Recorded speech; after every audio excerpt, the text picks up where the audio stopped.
안녕하세요. 매일 새로운 사연을 전하는 읽어주는 사연 라디오입니다. 구독과 좋아요, 많은 공유 부탁드립니다. 오늘의 사연 시작하겠습니다. 안녕하세요.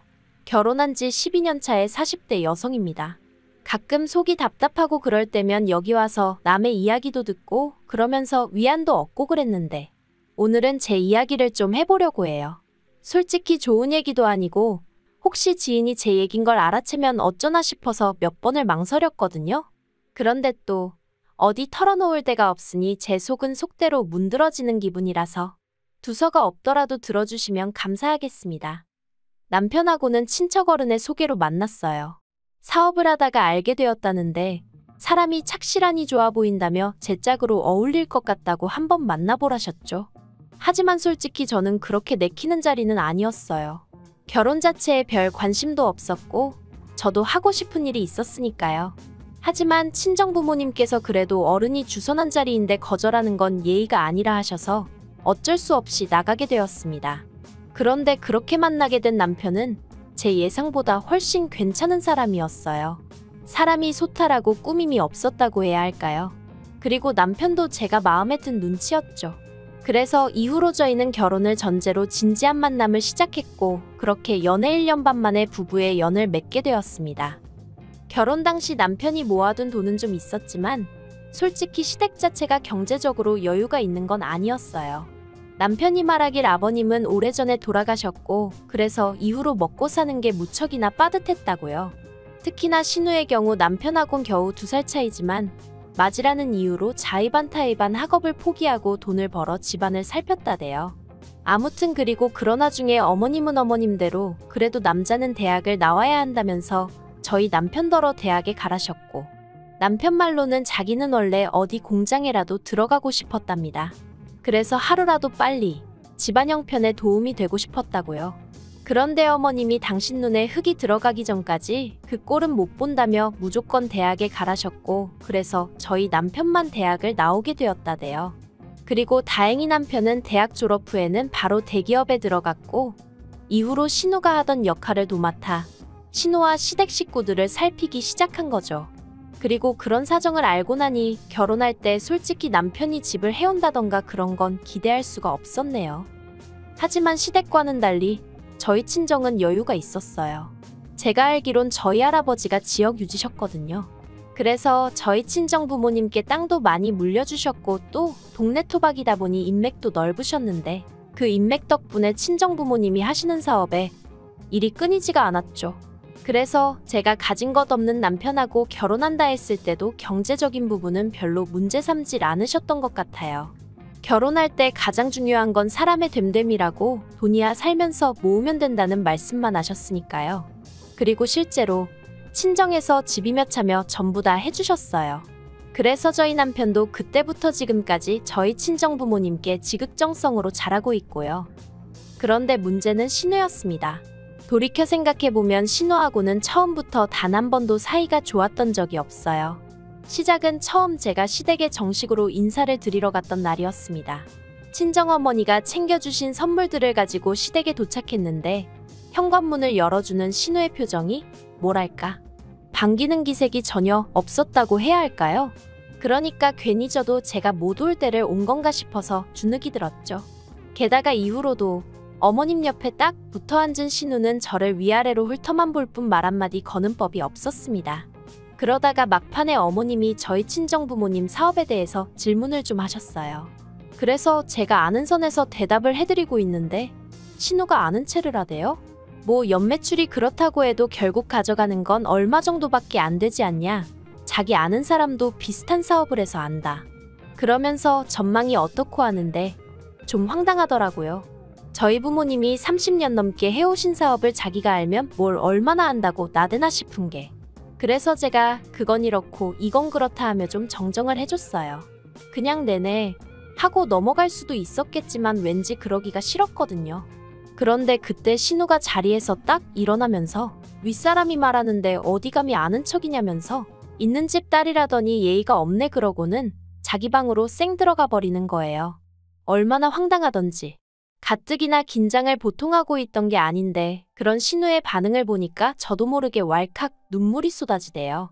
그러자 그제서야 어머님께서 신우가 지동생 장가 간다니까 서운해서 심술인가 보다며 저더러 이해해라 하시는데 제가 대답은 했지만 솔직히 이해는 무슨. 진짜 별꼴을 다 보겠네 싶더라니까요. 하지만 이후로도 신우는 틈만 나면 제 말꼬투리를 잡는다던가 어떻게든 저를 깎아내리기에 혈안이 되어 있는 사람 같았고 저도 사람인지라 그런 신우에게 언제까지 당하고만 있을 수는 없더라고요. 그래서 결혼한 지 2년이 넘어가면서부턴 신우가 헛소리 한 번 하면 저도 똑같이 한번 되갚아주고 그랬어요. 그러니까 신우가 저더러 윗사람한테 기어오른다면서 솔직히 그 윗사람 타령 들을 때마다 얼마나 지겨웠는지 몰라요. 윗사람이면 윗사람답게 행동을 하던가. 배울 점도 없지, 돈도 안 쓰지.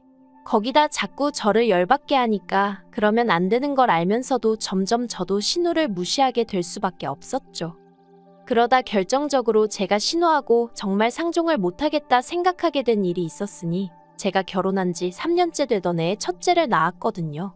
그런데 신우가 저희 남편더러 유전자 검사를 해보라고 했답니다. 다행히 저희 남편이 신우더러 누나 미쳤냐 제정신이냐며 악을 써댔고 어머님 또한 신우더러 무슨 생각을 하고 살길래 멀쩡히 잘 사는 애들한테 그런 소리를 하느냐고 화를 내주셔서 제가 이혼까지 생각하는 일은 없었지만 그래도 어떻게 저런 말을 아무렇지 않게 하고 다니나 싶은 게 소름이 끼치더라고요. 하지만 신우는 그렇게 욕을 처먹고도 정신을 못 차렸는지 애 돌잔치 때 기어이 사고를 치고 갔어요. 대뜸 순서에도 없었는데 조카에게 자기가 덕담 한마디 하고 싶다더니 우리 조카는 자기 엄마만 닮고 자기 아빠는 하나도 안 닮았다 하면서 여러분이 보기엔 어떠냐 정말 유전자 검사를 안 해봐도 되겠냐는 헛소리를 하더라고요.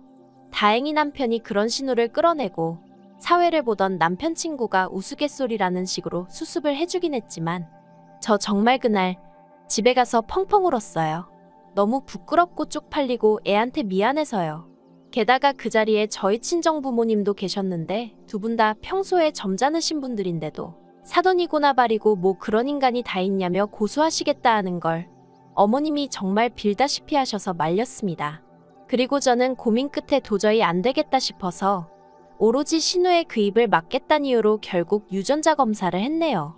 결과는 물론 말해 뭐 하겠어요. 당연히 저희 애였습니다. 그랬더니 신우가 한다는 말이 자긴 그동안 그냥 농담한 거였다며 다들 뭘 그렇게 진지하게 받아들였냐입니다. 아, 정말 당해보지 않은 사람은 몰라요. 그래도 그 일로 저는 신우와는 완전히 남남처럼 살게 되었습니다. 제가 남편과 어머님께 신우하고는 도저히 얼굴 맞대고 있을 자신이 없다. 신우가 사람으로도 안 보인다 했거든요. 그러자 두 사람 다 적잖이 놀란 눈치였지만 그간 제가 신우 때문에 크고 작게 마음고생하는 걸 봐서 그런지 뭐라고 말은 안 하더라고요. 그래서 이후로 계속해서 거리를 두고 대면대면하게 살 수 있었죠. 그런데 두어 달 전 황당한 이야기를 들었습니다. 신우가 시집을 가겠답니다. 네, 신우는 이때까지도 어머님하고 둘이 살고 있었어요.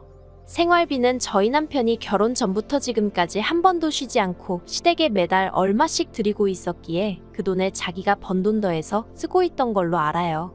그리고 이 부분에 대해서 단 한 번도 제가 남편에게 뭐라 한 적 없어요. 어쨌든 신우가 고생해서 저희 남편이 대학을 나왔다 하니 그래서 남편이 신우의 잃어버린 시절을 보상해주고 싶은 마음에 주는 돈이라 하니 제가 이러쿵저러쿵 할 것이 아니라고 생각했던 거죠. 그런데 남편이 꺼낸 얘기가 황당했습니다. 신우가 시집을 가는데 집을 해가겠다고 하더래요. 처음에 그 얘기를 듣고 전 제가 뭘 잘못 들은 줄 알았어요. 그래서 남자가 집을 해온다고 하니까 아니 누나가 집을 자기가 해가고 싶대 하는데 제가 뭐 해줄 말이 없더라고요. 그래서 능력되면 해가라고 해 자기가 해가겠다는데 누가 뭐라고 하냐 했습니다. 그랬더니 남편이 우물쭈물하더니 누나가 능력이 되긴 무슨 능력이 되냐는 거예요. 이건 뭐 나더러 어쩌라는 건가 싶어서 남편을 쳐다봤어요. 그리고 그제서야 남편이 어렵게 입을 떼더니 하는 말이 우리더러 집을 해달라고 하더랍니다.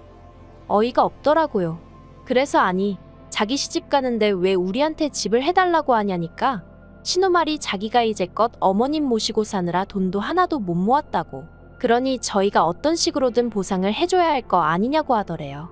그래서 제가 웃기지도 않는다고 했어요. 어머님이 남도 아니고 딸이 엄마랑 살아놓고 그걸 보상해달라니. 제가 말도 안 되는 소리 좀 하지 말라고 했죠. 그러자 남편이 자기도 중간에서 너무 힘들다면서 신우는 일단 만나서 얘기를 좀 했으면 하던데 그건 괜찮냐고 묻대요. 그래서 약속 잡으라고 했어요. 제정신이냐 미쳤냐 소리를 면전에다 퍼부숴줘야겠다 싶었죠. 그리고 그렇게 신우를 만났어요. 몇 년을 안 보고 살았는데 그 심통맞은 얼굴은 여전하대요. 신우가 인사를 안 하길래 저도 한마디도 안 하고 앉아 있었더니 저더러 여전히 싸가지가 없네 그러는데 어이도 없고 짜증도 나서 네, 그 싸가지가 어디 가겠어요 해버렸습니다. 그랬더니 남편은 중간에서 안절부절. 아무튼 그래서 할 얘기가 뭐냐고 물었더니 못 들었냐며 집 하나 해줘 하는데 참나 누가 보면 신우가 저한테 집이라도 맡겨놓은 줄 알겠더라니까요.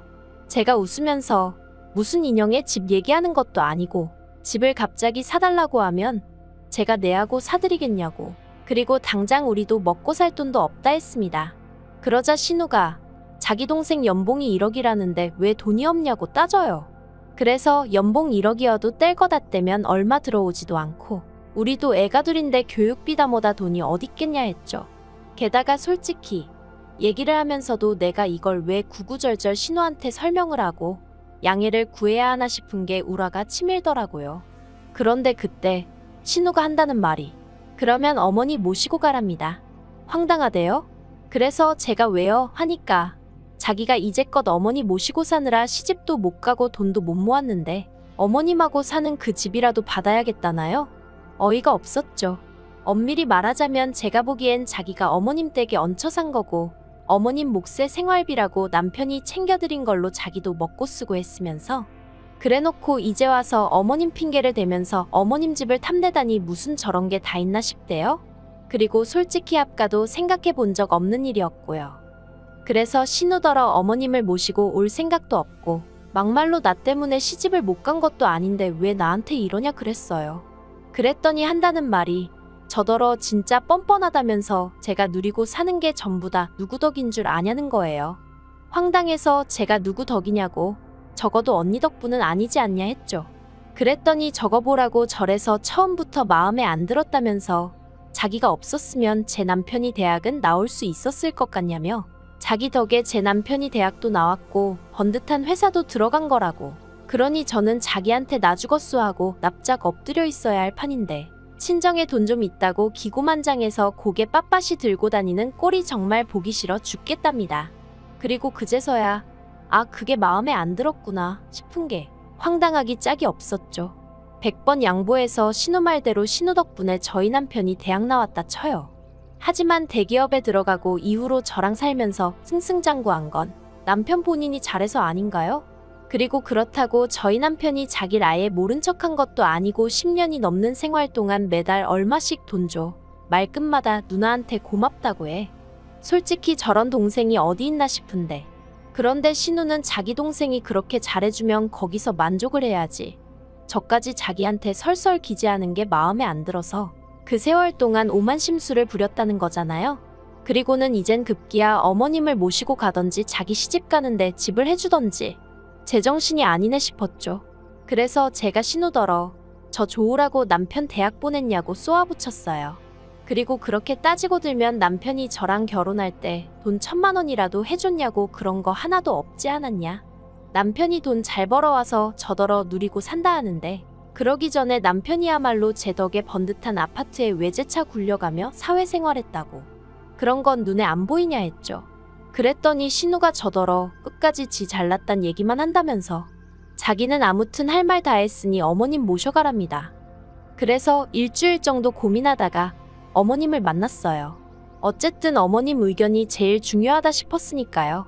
그리고 솔직히 저희 어머님 늘 저한테 고맙다 신세를 진다 하시는 분인 만큼 상황 자체를 이성적으로 봐주실 줄 알았거든요. 그런데 이게 웬걸 팔은 안으로 굽는다더니 어머님이 저더러 하시는 말씀이 신우 말도 틀린 건 없지 않냐입니다.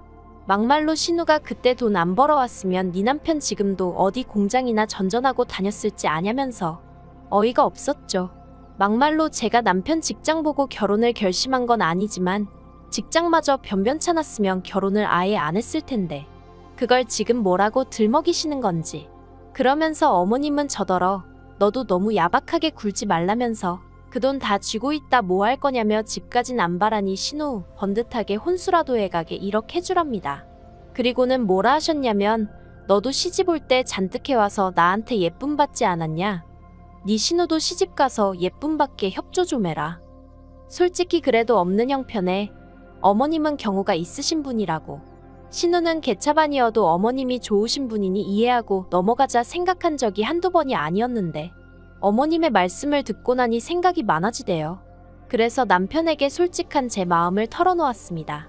나는 신우도 그렇지만 이번에 어머님께도 너무 실망했고 당연히 신우가 시집을 가는데 한 푼도 해주고 싶지 않다고요.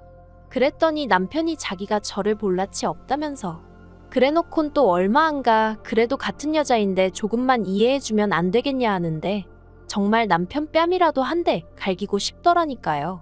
제가 한 번만 더 그 소리하면 나랑 이혼하는 줄 알라고 했어요. 그랬더니 남편이 더는 찍소리도 안 하긴 하네요. 아무튼 어머님과도 그날의 대화를 마지막으로 더는 그 어떤 얘기도 주고받지 않고 있습니다. 남편에게 난 어머님 번호도 신호 번호도 차단할 거니 그런 줄 알라고 당신이 자주 연락드리고 그러라 했죠. 그리고 신우 결혼 문제도 저한테 더는 얘기하지 말라고 했어요. 하나도 궁금하지 않고 알고 싶지도 않으니 지지고 볶든 어쩌든 마음대로 하라고요. 어머님 집을 팔아서 가든 어쩌든 내 알 바 아니라고. 그러니까 남편도 알겠다고 하곤 더는 말을 안 하네요. 아마 저 사람 속도 속이 아니겠지요. 하지만 그렇다고 이번에도 제가 먼저 나서서 양보를 한다던가 알아주지도 않는 배려를 한다던가 그런 헛짓거린 이제 안 하렵니다. 제 가정만 생각하고 제 기분만 생각하면서 살래요. 신우가 시집을 가든 못 가든 그거야 지 팔자지. 저러다 지 동생까지 이혼당하는 꼴을 봐야 정신을 차리려고 저러는 건지. 아무튼 이제 다 끝이에요. 긴 이야기 들어주셔서 감사합니다. 오늘의 사연은 여기까지입니다. 구독과 좋아요, 알람 설정해주시면 앞으로 더 좋은 사연으로 찾아오겠습니다. 감사합니다. 안녕하세요. 매일 새로운 사연을 전하는 읽어주는 사연 라디오입니다. 구독과 좋아요, 많은 공유 부탁드립니다. 오늘의 사연 시작하겠습니다. 안녕하세요. 결혼한 지 3년 만에 이혼을 결심한 30대 여성입니다. 제가 원래 남에게 제 이야기를 하는 편이 아니다 보니 지금 어디서부터 어떻게 이야기를 풀어나가야 하나 싶지만 그래도 이 답답한 속을 한번 개워내야 어떤 미련도 남지 않을 것 같아서 이렇게 펜을 들게 되었습니다. 남편하곤 대학 시절부터 알고 지냈어요. 하지만 그때만 하더라도 남편과 전 그렇게 가까운 사이는 아니었죠. 그런데 다시 남편과 연락이 닿게 된 건 남편이 제 회사에 지원을 했다면서 연락을 해왔기 때문이에요. 참고로 제 연락처는 다른 동기들에게 물어물어 알아냈었고요. 아무튼 솔직히 그런 남편의 연락이 반갑기만 한 것은 아니었어요. 당시 저도 입사한 지 겨우 1년 차로 여전히 회사 생활에 적응하느라 이래저래 정신이 하나도 없었으니까요. 하지만 오죽하면 물어물어 나한테까지 연락을 했을까 싶기도 하고. 그래서 면접이니 뭐니 남편이 부탁하는 건 나름대로 성심성의껏 도와줬네요. 하지만 결론부터 이야기하자면 남편은 결국 제가 다니는 회사엔 들어오지 못했어요. 본인 말로는 면접관으로 들어온 임원 중 한 명이 이유 없이 자기를 마음에 안 들어 해서 그런 거라는데 그거야 뭐 그냥 본인이 그렇게 느꼈다니까 그런가 보다 했죠. 아무튼 남편은 당시 회사 30곳에 지원했는데 딱 2곳에서 연락을 받았고 그중 그나마 나은 한 곳으로 입사를 했어요. 그리고 이후로 저는 남편과 가끔씩 안부 정도만 주고받게 될 줄 알았는데 그건 제 착각이었습니다. 남편은 입사하고 3달쯤 지났을 때부터 저에게 막무가내로 들이댔거든요. 그런데 이건 자랑은 아니지만 사실 제가 제대로 된 연애를 해본 적이 없었어요. 소위 썸이라는 거야 몇 번 타봤지만 저에겐 늘 학업이 우선이다 보니 대부분의 남자들이 처음엔 좋다고 따라다니다가도 결국 얼마 안 있다 떠났달까요? 그리고 저는 그런 남자들을 잡아야겠다는 생각 자체를 못하는 사람이었고요. 그런데 그런 저에게 무척이나 저돌적인 남편의 존재는 신기하기도 하고 한편으론 얼마나 내가 좋으면 저럴까 싶은 게 저는 남편이 저를 엄청 사랑하는 줄 알았어요. 그래서 남편이 사귀자고 했을 때도 좋다고 한 거고 결혼 이야기를 꺼냈을 때도 여자는 자기가 좋아하는 남자보단 자기를 좋아하는 남자를 만나야 행복하다길래 이건 딱 내 얘기다 싶어서 프로포즈를 받아들였던 거죠. 하지만 막상 결혼을 하고 나니 연애 때와는 확연히 다르더라고요. 그리고 특히나 제가 견디기 힘들었던 건 걸핏하면 남 탓을 하는 남편의 습관이었어요. 매번 누구 때문에 이래서 저랬다. 뭐 때문에 저래서 이랬다. 신혼 초에는 그런 말도 안 되는 변명을 늘어놓는 남편을 보면서 저렇게라도 나한테 잘 보이고 싶은가 그런 착각도 했었지만 같이 살아보니까 알겠더라고요. 그게 단순히 저에게 잘 보이려고 어떻게든 자기 자신을 포장하고 싶어서 그런 게 아니라 그냥 습관적으로 남 탓을 하는 거란걸요. 한 번은 결혼한 지 반년쯤 되던 때 이런 일도 있었어요. 남편이 야근이라 늦는다고 하길래 언제쯤 오냐 물으니 자기도 모른답니다. 사장님도 오시는 자리라서 12시는 되어야 할 것 같다나요? 그래서 전 혼자 저녁을 먹기도 내키지 않아 퇴근하자마자 집에 들리지 않고 친정으로 향했죠. 친정은 저희 집에서 차로 20분 거리라 오가기에 부담스러운 편은 아니었거든요. 그런데 친정 부모님과 저녁을 먹고 이런저런 이야기를 나누다 시계를 보니 어느덧 9시가 넘어가고 있는 거예요. 그래서 슬슬 집에 왔는데 남편이 와 있더라고요. 그래서 제가 오늘 12시에 온다더니 어째서 이렇게 일찍 왔냐 했죠. 그런데 황당하게도 남편이 저를 노려보면서 씩씩거리더니 자기가 오늘 1차 회식 자리에서 핸드폰을 잃어버렸고 자기가 생각하기에 집에 와서 제 핸드폰으로 자기 핸드폰에다 전화를 걸어보면 찾을 수 있을 것 같더래요. 그래서 사장한테 핸드폰만 찾고 다시 오겠다 하고 집에 왔는데 제가 집에 없어서 너무 황당했다나요? 그리고는 저 때문에 결국 핸드폰도 못 찾고 사장 눈밖에도 나게 생겼다며 일을 어쩔 거냐고 있는 대로 짜증을 내는데 어처구니가 없더라고요. 하지만 못 낀 놈이 썩낸다고 남편이 먼저 죽상을 하고 있으니 점점 이게 정말 나 때문인가 싶은 생각도 들대요. 정말이지 매사가 이런 식이었어요. 말도 안 되는 이유를 갖다 붙이고는 교묘하게 상대를 미안하게 만드는 식이었죠. 그런데 그런 남편이 작년 초에 퇴사 얘기를 꺼냈습니다. 아니나 다를까 또 자기 자신한테서가 아니라 다른 곳에서 원인을 찾으면서 말이죠. 남편이 말하길 자기는 사장이 뭘 시키던 간에 싫다 소리를 해본 적이 없대요. 자기가 자신이 있든 없든 소위 까라면 까야지라는 마음으로 사장이 시키면 군소리 없이 하려고 한답니다. 하지만 얼마 전 이직해온 직원은 예를 들어 사장이 A라는 일을 시켰는데 자기가 못할 것 같으면 자긴 그 일은 자신이 없다고 대놓고 말을 한답니다. 그런데 어째서인지 사장은 그 직원을 자기보다 더 신뢰하는 눈치라며 그런 걸 몇 번 겪고 나니까 자괴감이 든다나요. 뭐 제가 남편 회사에서 남편이랑 같이 일을 해본 건 아니지만 솔직히 남편이 자기한테 불리하다 싶은 건 말을 않는구나. 딱 그게 처음 든 생각이었어요. 맞아요. 저희 남편은 윗사람이 뭘 시키면 안 한다 못한다 소리를 할 인물이 못 돼요. 하지만 그렇다고 일머리가 좋은 사람도 아니거든요. 그러니 아마 사장 입장에선 못할 것 같으면 말을 하던가 일만 잔뜩 끌어안고서는 뭐 하나 제대로 못하는 남편이 갑갑하지 않았을까. 솔직히 그런 생각이 들더라고요. 하지만 그래도 제가 어쨌든 아내인데 괴로워하는 남편한테 차마 그렇게 대놓고 말할 수는 없잖아요. 그래서 그런 일이 있었냐, 당신이 속이 많이 상했겠다 하고 위로만 건넸습니다. 그런데 남편이 그 말이 끝나기가 무섭게 그래서 자기는 더는 회사를 다니기가 싫다며 이참에 자기 사업을 좀 해보고 싶다나요? 아내 입장에서 남편이 멀쩡히 다니던 회사를 때려치고 사업을 하겠다고 하는 것만큼 가슴 철렁할 일이 있을까요? 제 마음이 딱 그랬어요. 까놓고 대단한 사업 아이템이 있어도 망하는 사람들이 넘쳐나는데 회사를 다니기 싫으니까 사업을 하겠다, 말도 안 되는 소리였죠. 그래서 제가 그런 건 이렇게 충동적으로 결정할 일이 아니라니까. 남편이 자기가 정말 쓰러지기라도 해야 정신을 차리겠냐며 있는 대로 화를 내대요. 그런데 저희 남편 키 180에 몸무게 95 지병 하나 없이 건강한 인간입니다. 그래서 너무 짜증나서 제가 사람이 그렇게 쉽게 안 쓰러진다고 똑같이 화를 내버렸죠. 하지만 이튿날 평소처럼 출근을 하던 길이었는데 어머님한테 연락이 왔어요. 직감적으로 남편 때문이구나 싶어서 최대한 시간을 끌다 전화를 받았죠. 그러자 어머님이 너는 귀가 먹었냐? 전화 오는지도 모르냐 막말을 하시더니 남자가 사업 좀 하겠다는데 그걸 못하게 하느냐며 아내가 돼서는 내조를 못한다고 화를 내시는 거예요. 그리고 저도 너무 답답한 나머지 사업은 뭐 땅 파서 하냐고 대꾸해버렸어요. 못해도 돈 5천은 있어야 콧구멍만한 가게라도 하나 내지 않겠냐고요. 그러자 어머님도 잠시 말을 잇지 못하시더니 저더러 결혼하고 여적 5천도 못 모았냐 그러셨습니다. 어이가 없었죠. 남편 월급 300, 제 월급 400. 게다가 그 와중에 시부모님이 벌이가 없단 이유로 매달 70만 원씩 드리고 있었거든요. 친정부모님께는 똑같이 드리지도 못했어요. 그나마 좀 여유가 있는 달은 30. 못 드리는 달이 허다했죠.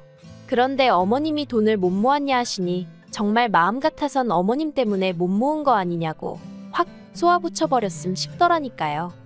그리고 결국 어머님이 남편 3천 해주시고 남편이 자기 이름으로 대출받아서 작은 카페를 차렸어요. 평소에 커피 마시는 거 돈 아깝다 하고 디저트도 싫어하던 인간이 카페라니.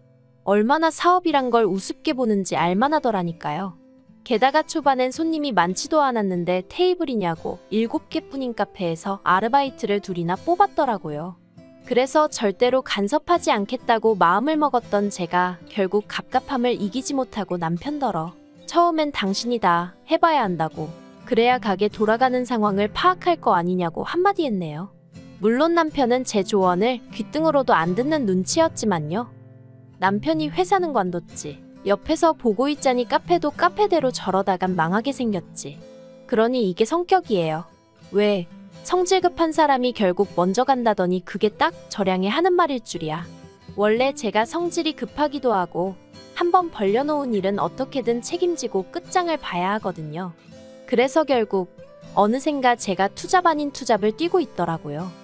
그런데 제가 알아서 잘해주면 남편도 설령 말로 표현은 못하더라도 자기도 노력하는 모습을 보여줄 수도 있는 거 아닌가요? 하지만 저희 남편은 그렇지가 않았습니다. 제가 펑크낸 아르바이트생 대신 일을 하기도 하고 새로 나온 메뉴를 홍보하기도 하고 아무튼 자기가 할 일을 몇 번 대신해줬더니 언젠가부턴 아주 당연하게 여기는 눈치더라니까요. 주말엔 저한테 가게를 맡겨놓고 뭐 볼 일이 있네 급한 일이네 하더니 스크린 골프에 갔다가 걸린 적도 있었죠. 정말이지 그럴 때면 내가 왜 이러고 사나 싶은 게 내 팔자를 내가 들들 볶는구나 싶대요. 그러다 남편하고 대판 싸우고 카페 일에서 손을 떼게 된 계기가 있었으니 작년 늦가을이었어요. 제가 아주 호되게 몸살 감기에 걸려 회사도 못 나가고 정말 손가락 하나 꼼짝하기 힘들더라고요. 남편도 집에서 분명히 제가 끙끙 앓는 걸 보고 들었을 거고요. 그런데 점심시간 때쯤 남편에게 연락이 와서는 자기가 낮에 중요한 약속이 있는데 아르바이트생이 갑자기 못 나온다고 그런다고 저더러 잠깐 카페에 나와 있으면 안 되냐입니다. 어이가 없었죠. 그래서 제가 아파서 회사도 못 갔는데 카페에 어떻게 나가 있겠냐니까. 그럼 저 때문에 자기 약속을 취소해야 하냐면서 그러면 그 약속 상대가 자기를 어떻게 생각하겠냐고 그 사람이랑 틀어지면 제가 책임질 거냐대요? 어이가 없었죠.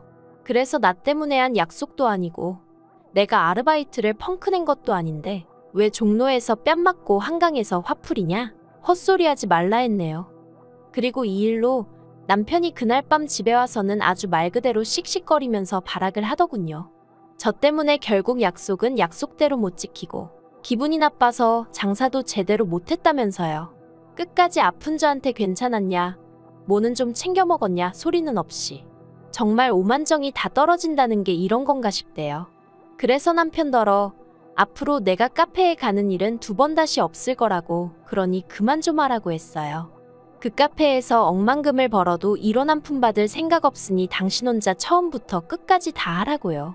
그러자 남편이 저더러 사람이 무책임하다는데 애시당초 제가 하고 싶다 한 것도 아니고 하자고 한 것도 아닌데 무슨 책임을 말하는 건지. 그러더니 남편이 그럼 저 생활비도 못 준답니다. 카페 일도 안 돕겠다는데 생활비를 바라는 건 욕심 아니냐면서요. 어이가 없어서 누가 들으면 당신이 혼자 생활비 다 된 줄 알겠다 했어요. 저희 연애 때도 데이트 비용은 거의 더치페이나 마찬가지였고 결혼 후에도 생활비니 뭐니 전부 반반씩 부담했거든요. 그런데 그런 와중에 시댁에만 용돈으로 70씩 빠져나간 거고요. 그런데 남편이 생활비를 가지고 주니만이 생색을 내니 그간 제가 바보천치처럼 지냈던 게 주마등처럼 스치면서 우라가 치밀더라니까요. 그리고 전 보란듯이 이후로 정말 카페 근처에는 얼씬도 안 했어요. 그러니까 남편도 처음엔 오기가 났는지 보란듯이 아르바이트생을 또 뽑고 그러더라고요. 카페가 장사나 잘 되면 말을 하네요. 그나마 저 하나 돈 안 받고 일했으니 자기가 단돈 200이니 300이니 그거라도 들고 갔지. 그런데 이제 인건비가 더 나가니 말은 안 해도 소위 똥줄 타는 게 보이던걸요. 하지만 그러던지 말던지 저는 그런 남편이 괘씸해 아는 채도 안 했습니다. 막말로 남편이 진심으로 사과하고 먼저 숙이고 들어오면 모를까 그게 아니라면 저도 이번만큼은 져줄 생각이 없었거든요. 그리고 그런 와중에 친정언니가 자기가 주식으로 100만 원을 벌었다며 신이 나서 자랑을 하더라고요. 제가 뭘 좀 알고 한 거냐니까 나름대로 공부를 좀 했다면서. 그러면서 저더러 한 100만 원 정도 가지고 용돈 번다 생각하고 해봐. 공부도 되고 나름대로 재밌어. 하는데 그때 제가 남편 때문에 스트레스가 정말 극에 달했을 때거든요. 그래서 다른 쪽으로 관심이라도 돌리면 정신건강에 좀 도움이 되지 않을까 싶어 한마디로 남들과는 좀 다른 이유로 주식을 시작했습니다. 그런데 그때만 하더라도 저도 제가 주식으로 그렇게 돈을 벌 줄은 몰랐어요. 처음엔 초심자의 운이라고 정말 운이 좋았다고만 생각했죠. 하지만 이게 웬걸요? 제가 공부를 하긴 했어도 전문가는 아니다 보니 남들 따라가는 느낌으로 좀 투자를 했는데 그게 정말 수익이 많이 났어요. 뉴스에도 나왔을 정도니까요. 그런데 문제는 그걸 남편이 알게 되었습니다. 제가 하도 핸드폰을 손에서 놓지 않으니까 남편 말로는 제가 바람이라도 난 줄 알았다면서 그래서 저 씻는 틈에 제 핸드폰을 열어봤다는데 거기서 제가 주식을 한다는 걸 알게 되었다고요. 하지만 남편은 화를 내긴커녕 오히려 싱글벙글 어찌나 앞에서 희죽거리는지 죽상을 하고 다니는 것도 못 봐주겠더니 희죽거리는 건 또 그거대로 꼴보기가 싫었어요. 그래서 왜 그렇게 웃냐니까 그 돈으로 뭐 할 거냐면서 올여름에 시부모님 모시고 해외여행 가는 거 어때? 그러는데 어처구니가 없었죠. 그래서 제가 이 돈으로 왜 시부모님을 모시고 해외여행을 가냐고 그럴 생각 없다고 딱 잘랐습니다. 그랬더니 남편이 하는 말이 저 때문에 자기 카페가 장사도 안 되는데 미안하지도 않냐면서 그리고는 대뜸 한다는 말이 배우자한테 말 안 하고 주식하고 그러는 게 이혼 사유가 되는 거 모르냐대요. 그래서 제가 그건 재산 가져다가 다 까먹고 그랬을 때나 하는 소리지. 주식으로 돈 벌어서 이혼당했다는 얘기는 못 들어봤다니까. 남편이 잃고 벌고의 문제가 아니라 신뢰의 문제라면서 저더러 번번이 자기의 믿음을 깬다며 너무 실망스럽대요. 하지만 뒤이어 덧붙인 말은 더 가관이었습니다.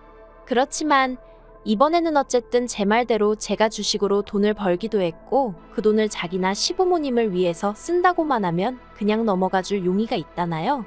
그래서 제가 차라리 이혼을 당하는 편이 낫겠다고 나랑 이혼 좀 해줘라 했습니다. 솔직히 이때까지만 해도 농담 반 진담 반 말 그대로 뼈있는 농담이었어요. 그런데 남편이 그러면 네가 이혼하자고 한 거니까 위자료를 네가 줘야 돼 하는데 순간 뒤통수를 망치로 한 대 맞은 기분이었습니다. 이 인간은 이혼이 문제가 아니고 그저 내가 가진 돈이 탐나는구나 싶은 게 그래서 제가 결국 진심으로 하는 말이라고 이혼하자 했죠. 남편은 이혼할 거면 저더러 재산은 다 포기하고 몸만 나가라고 나왔고 저는 제가 무슨 잘못을 한 것도 아닌데 왜 그래야 하냐고 맞섰습니다. 그래서 결국 저희는 지금 이혼 소송 중에 있어요.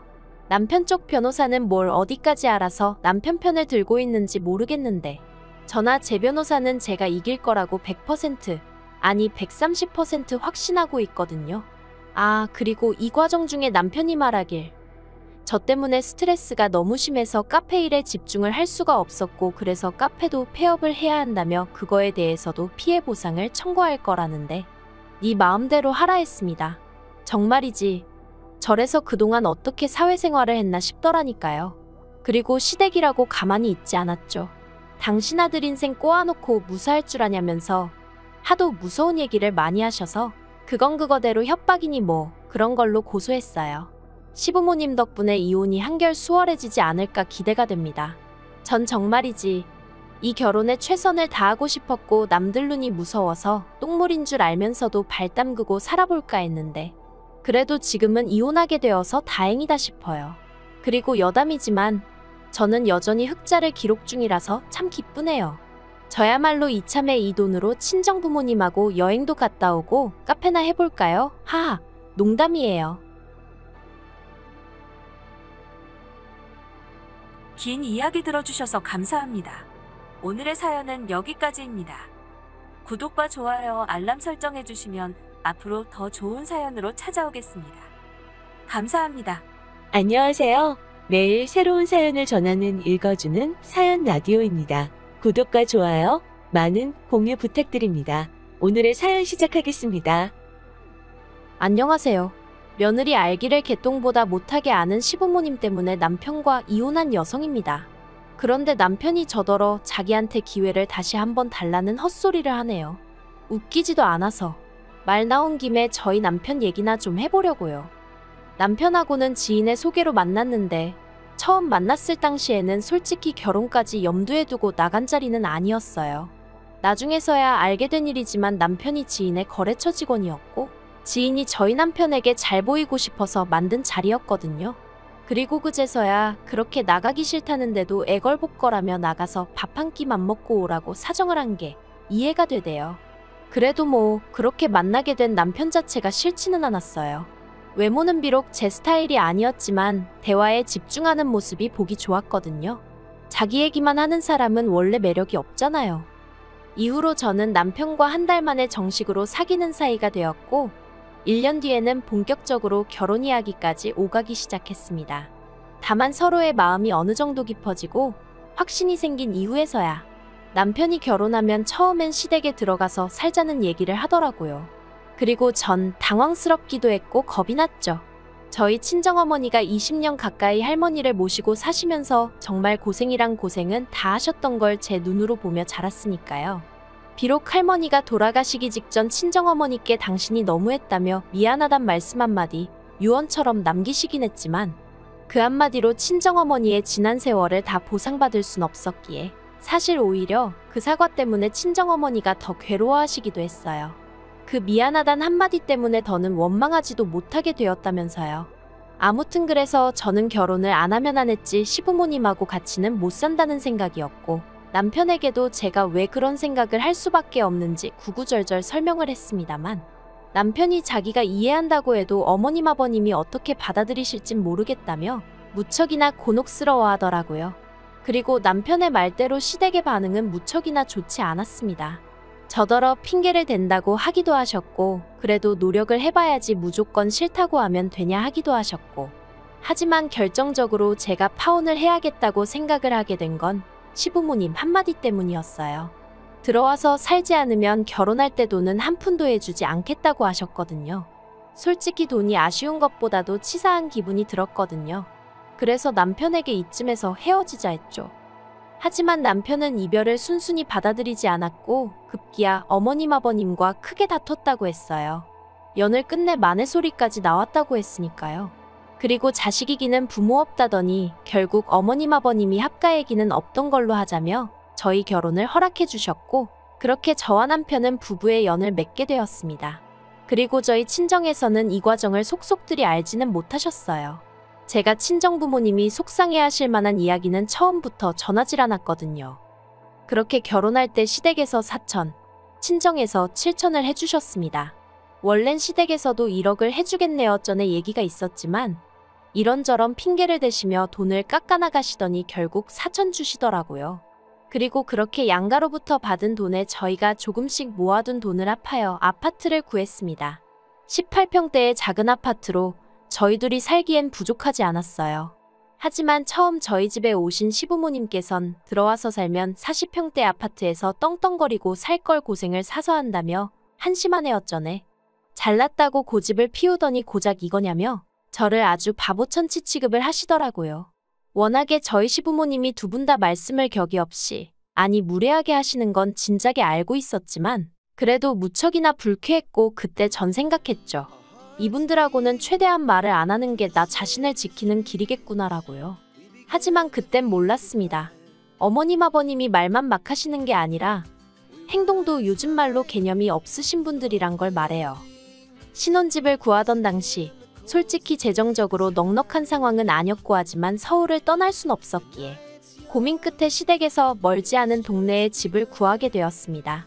남편이나 제 직장 위치를 고려하더라도 1시간 안쪽으로 출퇴근이 가능했기에 나름대로 최선의 선택이었죠.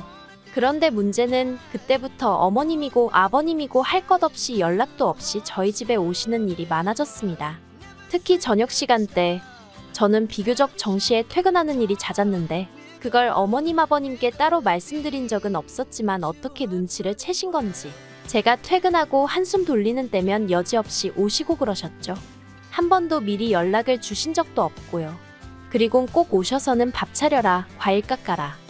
그래도 제가 임신하기 전까진 그럭저럭 해냈어요.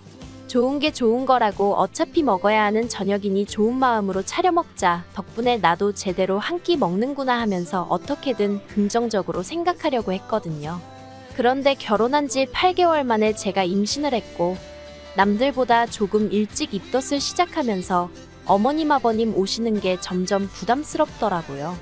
특히 5개월 넘어가니까 입덧은 사라졌어도 몸이 무거워서 회사에서 집에 오면 오로지 쉬고 싶은 생각밖에 없었는데 그래서 남편에게 시부모님에게 말씀 좀 잘해달라고 무턱대고 오셔서 공원 벤치에서 버티고 계시고 그러지 못하게 해달라고 했거든요. 그러자 남편도 알겠다고 했고요. 그런데 어머님이고 아버님이고 남편한테 그러시더랍니다. 저는 저녁도 안 먹냐고요. 어차피 저도 저녁 먹으면서 수저 젓가락만 하나씩 더 놓으면 되는 걸 뭘 임신을 핑계로 오라마라 하느냐면서. 그래도 남편이 중간에서 말을 잘한 건지 원래는 시부모님이 일주일에 2-3번은 꼭꼭 오셨는데 그 횟수가 한 달에 3-4번 정도로 줄었으니 저로서는 그것도 감지덕지했어요. 하지만 제가 출산하고 산후조리원에서 나온 지 2주도 되지 않아 다시 악몽 같은 날들이 시작되었습니다. 산후조리원에서 나온 저를 친정어머니가 2주 동안 돌봐주시고 내려가셨어요. 그런데 바로 이튿날 또다시 연락도 없이 시부모님이 저희 집에 오셨습니다. 그리고는 저더러 밥을 차리라는데 솔직히 몸도 너무 피곤하고 애는 계속 칭얼거리지. 그런데 밥도 새로 해야 하지. 냉장고에 반찬도 친정어머니가 해두고 가신 반찬뿐이지. 그래서 제가 처음으로 어머님 아버님께 오늘은 댁에 가서 드시면 안 되겠냐 했습니다. 애도 너무 칭얼거리고 제 컨디션이 안 좋아서 지금 뭘 해드릴 수가 없다고요. 정말이지. 맹세컨대 시집오고 처음 그렇게 말한 거예요. 그런데 그때 어머님이 소파 위에 있던 담요를 저한테 집어던지시면서 뭘 피곤하냐고 애 업고 하면 되지 않냐며 소리를 지르시는데 눈물이 핑 돌대요. 내가 왜 이런 대접을 받고 있는 거지 싶어서. 그래서 조용히 담요 주워서 소파에 올려놓고 알아서 차려 드시던지 하시라 그러고 애 안고 방에 들어가 버렸어요. 그랬더니 방문 밖에서 EX 저 X 욕이 오가고 우당탕탕 뭘 깨부수기라도 하시는 건지 소란스럽더니 현관문 닫히는 소리가 나대요. 그래서 조심스레 방문을 열고 나가보니 친정어머니가 해두고 가신 반찬을 전부 다 싱크대에 부어놓고 가셨더라고요. 정말이지 어이가 없고 황당해서 그래서 안 치우고 그냥 뒀어요. 너무 기가 막혀서 눈물도 안 나오고 분한 마음만 들더라니까요. 그렇게 어머님 아버님이 나가시고 얼마 지나지 않아 남편이 왔어요. 그런데 남편 표정도 좋지 않은 걸 보니 보나마나 시부모님이 먼저 전화로 한바탕 하셨구나 싶었죠. 그리고 얼마 안 가 부엌에서 남편이 절 부르며 이게 다 뭐냐고 묻더라고요. 그래서 이 얘기는 못 들었냐고 어머님 아버님이 이렇게 해두시고 가셨다 했습니다. 그랬더니 남편이 본인도 여러 가지로 짜증이 났던 모양인지 아악하곤 소리를 한 번 지르고는 저한테 그동안 잘하더니 갑자기 왜 그러냐면서 제 탓을 하는 거예요. 너무 실망스러웠죠. 그래서 그때 저도 정신을 차렸어요. 더는 시부모님께 잘할 이유도 뭘 긍정적으로 생각하고 그럴 필요도 없다. 그리고 솔직히 이혼도 생각을 안 한 건 아니었지만 갓 태어난 제 자식이 불쌍해서 그건 차마 엄두가 안 났고요. 그래서 그냥 어떻게든 이 시기만 버텨내자고 다짐을 했어요. 그런데 정말 어이없고 웃겼던 건 저희 시부모님 말이죠. 그렇게 엉망으로 해놓고 가셔놓곤 이후로 전화도 한 번 안 드렸거든요. 그런데 누가 반긴다고 저희 집에 또 오셨더라니까요. 저한테 밥 얻어드시겠다고요. 그래서 제가 전임이 밥 먹었다 하고 그때랑 똑같이 알아서 차려 드시라고 했어요. 그리고 내 데리고 방에서 TV를 봤죠. 그러자 어머님이 안방문을 열고 저한테 온갖 욕을 퍼부으시길래 저도 똑같이 목소리를 높였어요. 욕하지 마시라고 애가 듣는다고. 할머니가 돼서는 부끄럽지도 않으시냐고요. 그런데 저희 시부모님 정말 끈질기시더라고요. 그리고도 몇 달을 계속 그렇게 불쑥불쑥 오셔서는 밥 차려라 과일 깎아라. 저도 근데 그냥 그러시던지 마시던지 볼 일 있으면 아예 어머님한테 애를 맡겨놓고 나가기도 했고요. 피곤하다고 잠도 자고 그랬어요. 진짜 말 그대로 어머님 아버님하고 기싸움을 그렇게 거진 1년을 했다니까요. 그러니 어머님 아버님이 당신들이 정신나간 미친 X를 며느리로 들였다며 상종도 하지 말자 하시더라고요. 그러다 제가 정말 어머님 아버님하고 완전히 등지게 된 일이 있었으니 사실 제가 육아휴직 후 회사에 복귀를 못하게 되었습니다. 아니, 정확히 말하자면 할 수야 있었지만 저와 전혀 상관없는 부서로 발령이 날 거라는 연락을 받았고 눈치를 챈 거죠. 더 이상 제 자리가 없다는 걸. 그래서 박수 칠 때 떠난다는 마음으로 제가 관두겠다 했고 회사에서도 실업급여는 받을 수 있게 도와줬어요. 하지만 시부모님하고 갈등을 겪으며 이미 스트레스를 있는 대로 받은 상태에서 회사까지 저를 원하지 않는다는 사실을 받아들이기가 쉽지 않았어요.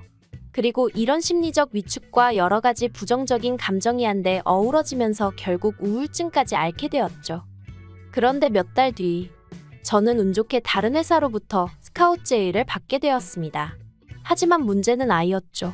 저희 애는 동네 어린이집 입소까지 3달을 남겨놓고 있었지만 새 회사에선 당장 제가 출근하길 바랬거든요. 그래서 결국 정말 내키지 않았지만 어머님께 연락을 드렸어요.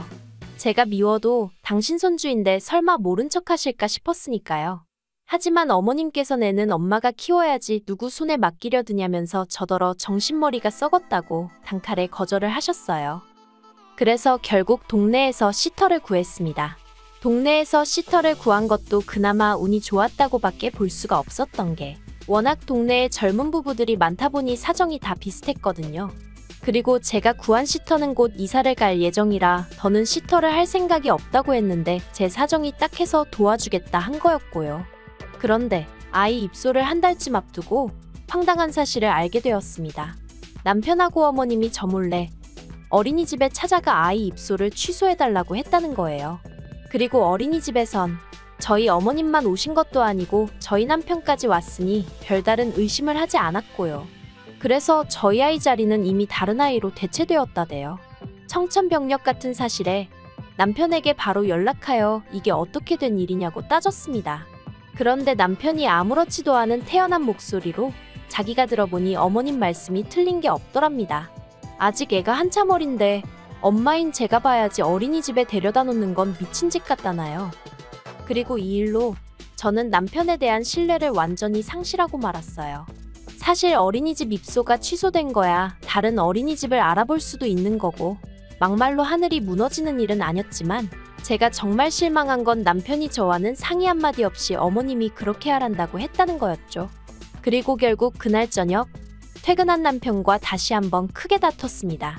남편은 매번 저 때문에 어머님 아버님과 부딪히는 게 지긋지긋하다면서 이번 한 번은 어머님 뜻대로 따라드릴 것을 종용했고 전 그렇게는 못한다고 버텼어요. 그리고 남편에게 당신 한 사람 벌이만으로도 생활도 되고 앞으로 애도 키울 수 있으면 모를까 그게 아니지 않냐 한마디 했더니 아무렴 자기가 우리 애 굶기게 하겠냐대요? 어이가 없어서 내가 지금 우리 애 배고를까봐 일한다는 거냐고. 남들보다 더는 못해줘도 남들만큼은 해주려고 그러는 건데 왜 두 사람은 방해를 하냐고. 정말 진이 빠지게 싸웠어요. 한편 결국 저는 인근의 다른 어린이집에 정말 사정사정하여 아이를 입소시켰고 다시 직장 생활을 시작했습니다. 그러자 남편은 제가 기어이 제 뜻대로 했다며 약 2년 동안 등하원 한 번을 도와주지 않았고 시부모님 또한 저를 돈독에 올라 지 자식 나 몰라라 하는 파렴치한 인간으로 대하셨죠.